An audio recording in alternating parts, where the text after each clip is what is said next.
Bonjour, je suis Ludovic Meuret, infirmier anesthésiste au CHU de Rennes. Je vais aujourd'hui vous présenter l'étude Confort, dont je suis l'investigateur coordonnateur, qui se proposait de comparer l'effet d'une échelle de confort et d'une échelle numérique de douleur sur la consommation d'opiacés en SSPI. Je n'ai pas de conflit d'intérêt avec le sujet abordé. Les échelles d'auto-évaluation comme l'EVN, échelle verbale numérique, ou l'EVA, échelle visuelle analogique, ont permis d'optimiser l'analgésie post-opératoire, en particulier dans le contexte de la SSPI. Celle-ci nous oblige cependant à utiliser de façon répétée des mots comme douleur ou mal. Il a pourtant été démontré que les mots à connotation négative pouvaient majorer une douleur ressentie, ou bien transformer un inconfort en douleur. Nous pouvons alors nous demander s'il faut continuer à traiter les patients en fonction du score douloureux obtenu au moyen de ces échelles. L'hypothèse que nous avons formulée était que l'utilisation d'une échelle de confort pour évaluer la douleur en SSPI, comparativement à une EVN douleur, conduirait à une épargne post-opératoire significative en opiacés. Pour vérifier cette hypothèse, nous avons donc mené un essai contrôlé, randomisé en cluster, ce qui signifie que c'était les centres qui étaient tirés au sort et non les patients, et multicentrique, puisque 30 centres en France et au Liban y ont participé. L'étude a bénéficié d'un triple financement PHRIP, bourse SPHAR et bourse paramédicale du CHU de Rennes.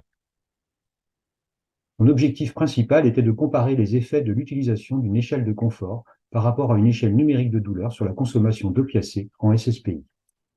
Le critère de jugement principal était la consommation d'opiacés en SSPI mesurée en milligrammes. Nous attendions une baisse de 5 milligrammes, basée sur les résultats de l'audit ALGOSPHAR mené en France en 2021 auprès de plus de 3000 patients et qui avait retrouvé une consommation moyenne de 15 mg de morphine en SSPI.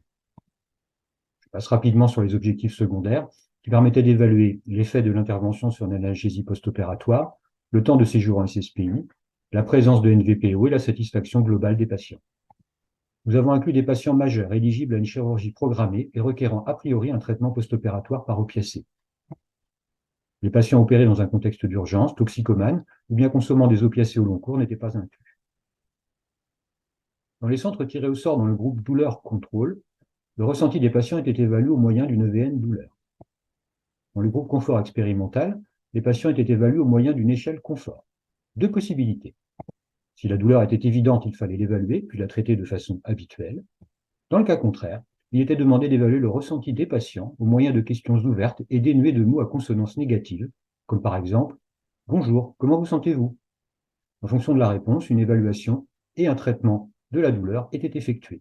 Ou bien le confort du patient était amélioré en employant des petits moyens, comme le réchauffement ou la réinstallation. 885 patients ont été randomisés de mai à juin 2022. 859 patients ont été retenus pour l'analyse.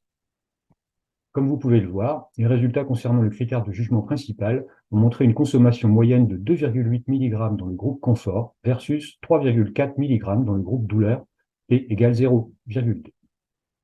Notez également que 38% des patients dans le groupe confort et 44% dans le groupe douleur ont consommé de la morphine.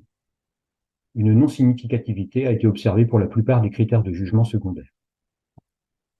En conclusion, en réponse à la question de départ et d'après les résultats obtenus, l'utilisation d'une échelle de confort pour évaluer la douleur en SSPI, comparativement à une EVN douleur, ne semble pas conduire à une épargne post-opératoire significative en opiacés.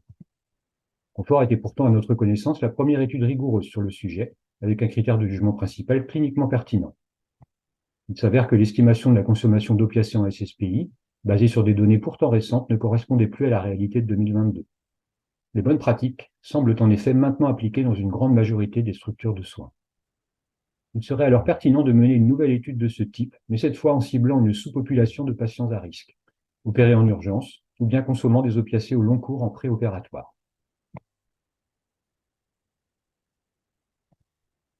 Si vous souhaitez en apprendre plus sur Confort, vous pouvez scanner ce QR code pour visiter le site internet de l'étude. Je vous remercie pour votre attention.